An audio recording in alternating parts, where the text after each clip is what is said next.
Le quería llamar a esta reflexión cuando los valientes se derrumban, porque voy a hablar de cómo Pedro se derrumbó. Pedro se derrumbó. Y no es porque era un hombre cobarde. Diga conmigo, para nada. Para nada. Es más, entre todos los 11 discípulos, porque Judas ya no lo tomemos en cuenta, ¿verdad? El más valiente fue Pedro, porque él no dejó a Jesús. Él lo siguió hasta el final y por eso usted sabe que lo negó. Pero ese hombre valiente, que también yo compartí en el primer servicio el domingo, que cayó en exceso de confianza, porque él dijo: Señor, yo estoy dispuesto a ir contigo no solo a la cárcel, sino hasta la muerte. Y hablaba yo en el primer servicio el domingo que esa es la debilidad del cristiano, exceso de confianza. Cuando nos confiamos mucho, cuando se enorgullece nuestro corazón, ahí viene el fracaso, ¿verdad? Entonces Pedro sí era un hombre valiente. Y cuando yo pensaba en él, pensaba en Elías, un hombre valiente que oró y cayó fuego del cielo, pero después lo manda a amenazar Jezabel y se derrumba Elías. Mire que los valientes a veces se derrumban. O David, por ejemplo. ¿Quién iba a pensar que David iba a cometer uno de los pecados más horribles que se nos muestran en la Biblia? Pecado de adulterio y asesinato, juntos. Y mentira, y es un cúmulo de cosas horribles. Un hombre tan lleno del Señor y se derrumbó. Porque ese error David lo cometió cuando tenía más o menos 50 años de edad. O sea, ya había tenido experiencias con el Señor. Entonces los valientes se derrumban. Y yo creo que hay algunos valientes que me están escuchando que se pueden estar derrumbando. Que son buenos cristianos, pero se están ya desanimando tanto que están a punto de tirar la toalla, ¿verdad? Hay algunos valientes cristianos o personas de carácter positivo, llenos de fuerza, que ya no quieren seguir, se pueden estar derrumbando. Entonces este mensaje o esta reflexión es para aquellos que como Pedro se puedan estar derrumbando en alguna área de su vida.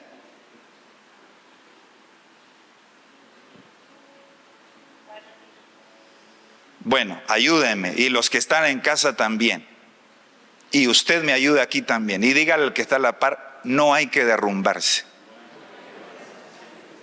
No hay que derrumbarse. Hay que seguir en el nombre del Señor. Pero aquí, miremos, mientras él aún hablaba, Cristo estaba hablando, se presentó una turba. Yo quiero que vaya viendo la lectura, que no se presentaron 5, era una turba, tal vez unas 100 personas, con palos, con antorchas, con espadas, con piedras. Una turba. Y el que se llamaba Judas, uno de los 12, iba al frente de ellos y se acercó hasta Jesús para besarle. Fíjense que aquí es lo primero que yo me identifico o que me introduzco en la historia y me pongo en el lugar de Pedro. Pedro aquí estaba confundido. Es que él está ahí con su Señor. Él no espera que a Jesús lo vayan a apresar, lo vayan a tomar. Él está confiando en que Jesús multiplicó los panes, caminó sobre el agua, hasta el mismo Pedro caminó sobre el agua. Pedro conocía a Jesús como el poderoso de Israel. Él sabía que él era el enviado del Padre. Y aquí entra en una confusión. ¿Cómo es posible que esté pasando esto? Y Judas, ¿se ha sentido usted alguna vez confundido? Que usted siente que se lo está tragando la tierra. Por ejemplo, le pasa mucho a las personas cuando los están asaltando, o cuando están en un banco y entra un ladrón, o cuando alguien con una pistola los amenaza. Ellos sienten, ¿será que es real? ¿Lo estoy soñando? Eso pasa, uno se confunde. Y puede ser que algunos estén confundidos por lo que están pasando. No entiendo por qué. Pues si estaba tan bien, la semana pasada todo estaba bien y ahora el médico dice que tengo este serio problema. Todo estaba marchando bien en mi familia y ahora está todo hecho lata, como decimos aquí en Buen Chapín. Y estamos confundidos. Como Pedro, pongámonos en su lugar. Él mira a Judas y se le acerca a Judas al Señor y lo besa. Y Pedro dice, ¿qué está pasando aquí? Hoy el Señor quiere ministrar a los que estén diciendo, ¿qué está pasando aquí en mi vida con esto?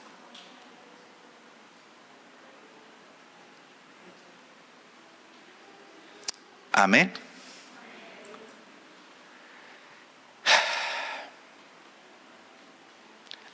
48. Entonces Jesús le dijo, Judas, ¿con un beso entregas al Hijo del Hombre? 49. Viendo los que estaban con él lo que había de acontecer, le dijeron, Señor, peleamos. Cuando dicen ellos, herimos a espada, lo que están diciendo es, peleamos, Señor, aquí tenemos unos cuchillos y unas espadas. Y viene uno de ellos, versículo 50, dice que hirió a un siervo del sumo sacerdote y le cortó la oreja derecha, que es esta. Agárrese la oreja derecha y diga, gracias, Señor, por mi oreja. Ahora, hermano, ¿quién le cortó la oreja? Aquí Lucas no dice, pero Juan sí lo dice. ¿Quién fue? Pedro. Pedro fue el que cortó la oreja de este siervo que se llamaba Malco, dice otro evangelio. Ahora, pero pongámonos en el lugar. Aquí yo estaba pensando que Pedro era zurdo, hermano.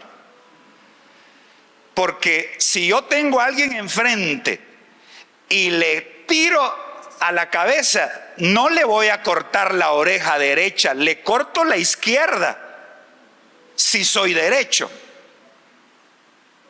Porque si soy derecho, yo no puedo cortársela así, no me deja. Primero le paso arrancando la nariz, cortando la nariz. ¿Me doy a entender? O Pedro era zurdo, que tomó la espada con la zurda y le cortó la oreja derecha, que es esta. O era un alboroto ahí. ¿Qué cree usted? ¿Que Pedro era zurdo o que era un alboroto? Las dos cosas, tal vez. Puede ser que Pedro haya sido zurdo, pero lo más probable es que era un alboroto, que Pedro se fue por atrás, tiró un espadazo y le arrancó la oreja. Y no le tiró a la oreja, le tiró a la cabeza. Lo quería partir en dos.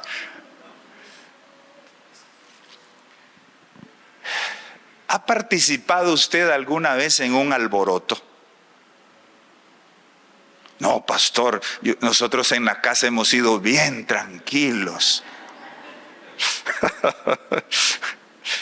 ¿Se ha oído a veces en su casa algún grito ya me tenés harto, harta. Y los vecinos encienden la luz.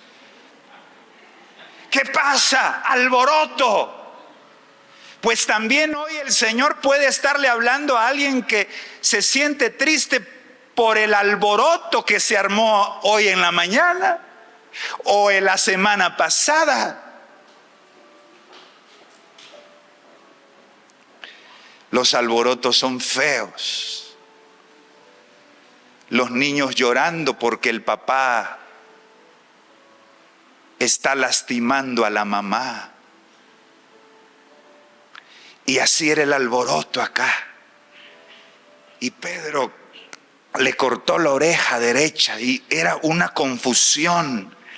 Era una confusión. 51. Vamos a leer les dije, hasta el 62 y ahí nos venimos al altar. Entonces respondiendo Jesús dijo: basta ya, dejad. Y tocando su oreja. Ahí cuando yo leí esto dije: Señor, cuán diferente eres a nosotros. Cuán perfecto y amoroso eres. Ese es tu Señor y mi Señor. Di conmigo: ese es mi Jesús. ¿Cuántos alaban a ese Jesús y le dan gloria a ese Jesús? ¡Aleluya! Él es diferente, hermanos, a nosotros. Yo le digo algo, yo me pongo, por más espiritual que me quiera yo ver, yo no lo sano a ese ingrato. Yo no oro por él, yo digo que aprenda que con un hijo de Dios no se mete el diablo. ¿Verdad que sí? Que ahí que miren, que se lo lleven al hospital a que lo cosan, pero están viniendo a dañar al hijo de Dios. Eso es lo que normalmente como humanos podríamos hacer. Gozarnos de que alguien esté sufriendo porque nos está tratando mal.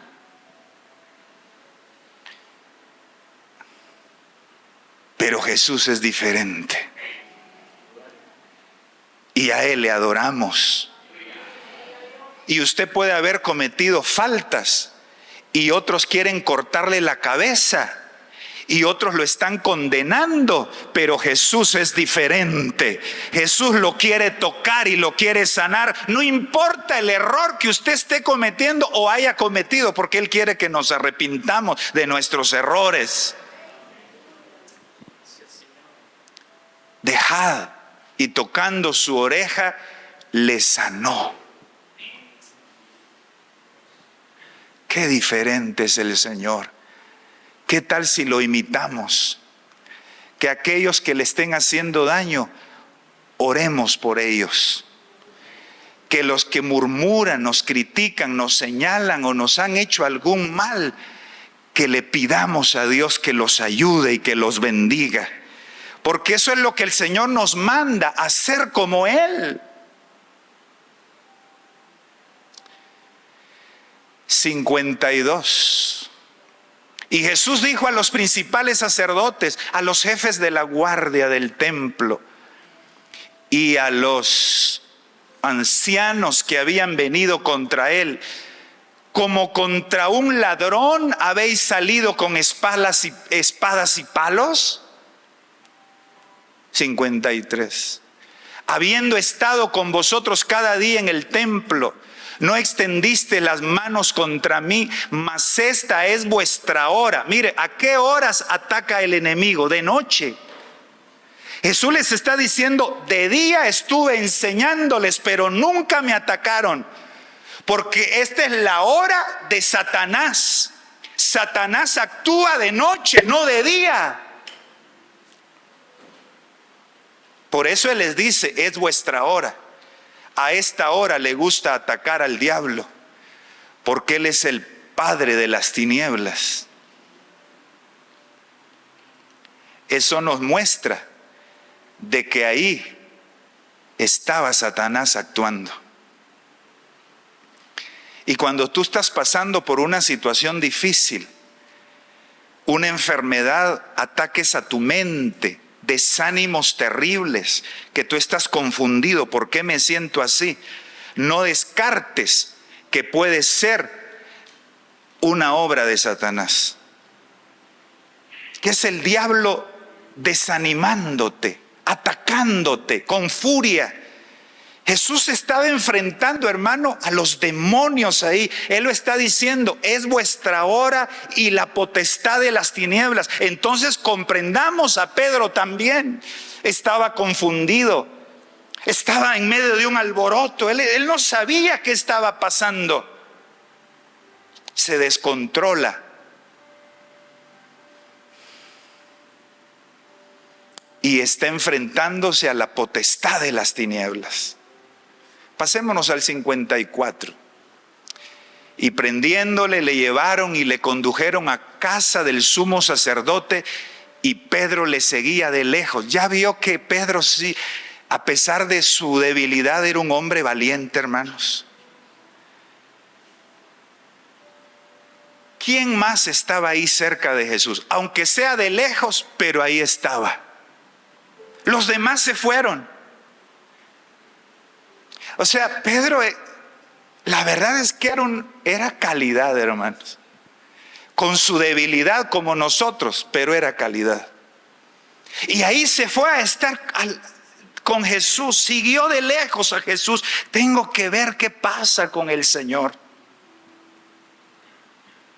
Y ahora, eso es otro mensaje, otra palabra que te quiero dejar. Tal vez estás en un proceso difícil, pero no huyas de ese proceso. Mantente firme en ese proceso. Tal vez no lo entiendes, no sabes lo que está pasando, pero sigue adelante. Y el que me esté escuchando en casa, usted aquí, sabe lo que el Espíritu le está diciendo. No huya, siga peleando, siga esforzándose, no se detenga. Porque Dios está con usted. Era el proceso de Pedro, porque los demás no estaban. Él era el que iba a enfrentar esa situación ahí. Y Pedro le seguía de lejos. Versículo 55. Y habiendo ellos encendido fuego en medio del patio, se sentaron alrededor. Y Pedro se sentó también entre ellos. Pero una criada, al verle sentado al fuego, se fijó en él. Hay gente que en todo se fija, ¿verdad? Se fijó. Hay cosas que uno ni cuenta se ha dado. Ya vio, hermano, que aquel se estaba durmiendo en el culto. Ni yo me di cuenta.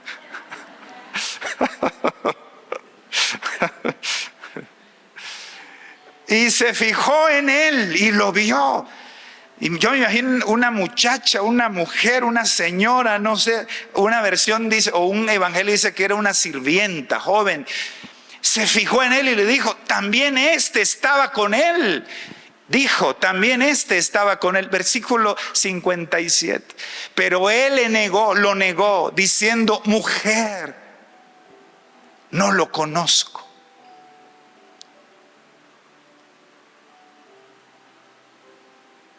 Primer golpe. No para Jesús, aunque debe haber sido triste también para Jesús.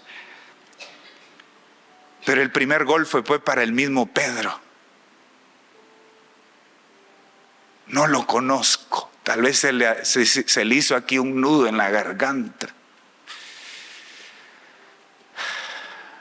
No lo conozco.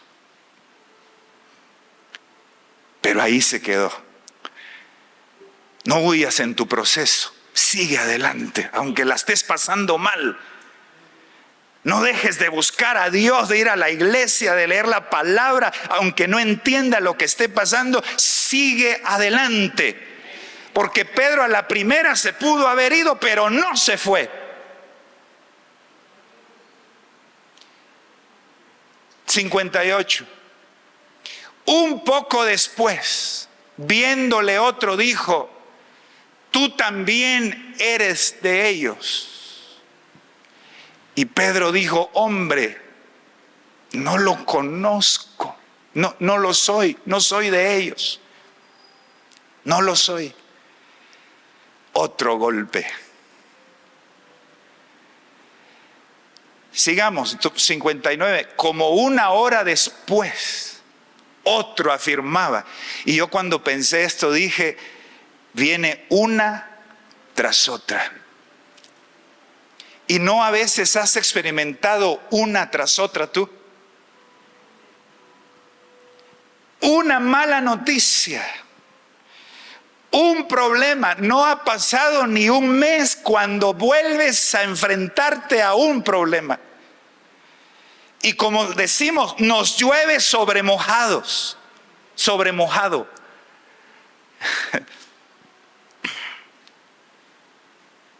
Puede ser que tú también, entre todo esto que el Señor nos está hablando, estés entre ese grupo de los que les está lloviendo una tras otra y tras otra.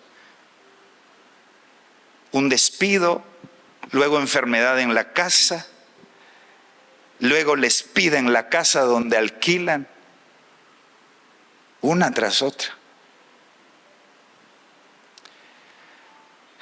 Verdaderamente también estaba con él porque es Galileo. Y Pedro dijo: hombre, no sé lo que dices. Y enseguida, mientras él todavía hablaba, el gallo cantó. 61. Entonces, vuelto el Señor, miró a Pedro. La mirada del Señor. Así le llamé a esta prédica. La mirada del Señor. Entonces el Señor se volteó y lo vio a él. Y Pedro se acordó de la palabra del Señor que le había dicho: antes que el gallo cante, me negarás 3 veces. Y Pedro, saliendo fuera, lloró amargamente.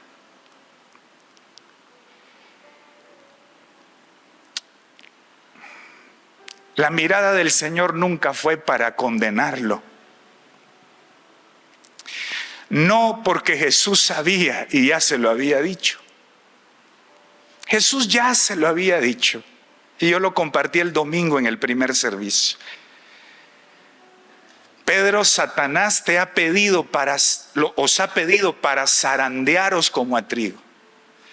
Pero yo he orado por ti para que tu fe no falte. Y tú, una vez vuelto, confirma a tus hermanos. Jesús nunca lo vio para decirle: eres un traidor. Lo vio para decirle: viste que te lo dije, Pedro, pero te vas a levantar de esa. Vas a salir victorioso de esa. No te vas a quedar ahí, vas a volver, Pedro, vas a volver. Esa mirada, hermano, y esa es la mirada que muchos necesitamos cuando estamos confundidos, cuando nos viene una tras otra, cuando hemos experimentado alborotos desagradables, cuando estamos en un proceso difícil de la vida. Necesitamos la mirada del Señor, que nos diga: todo va a estar bien. Y a su nombre, todo estará bien. Y después todo estuvo bien. ¿Y dónde estará Pedro ahorita? Disfrutando de la paz que solamente Cristo puede dar a los que confían en Él, como todos los que confiamos en Él. Entonces hoy el Señor te ve no para acusarte, no para condenarte. Wilson, ¿puedes venir, por favor? No para dañarte o decirte qué malo eres. Yo creo que el Señor te está mirando para decirte, todo estará bien.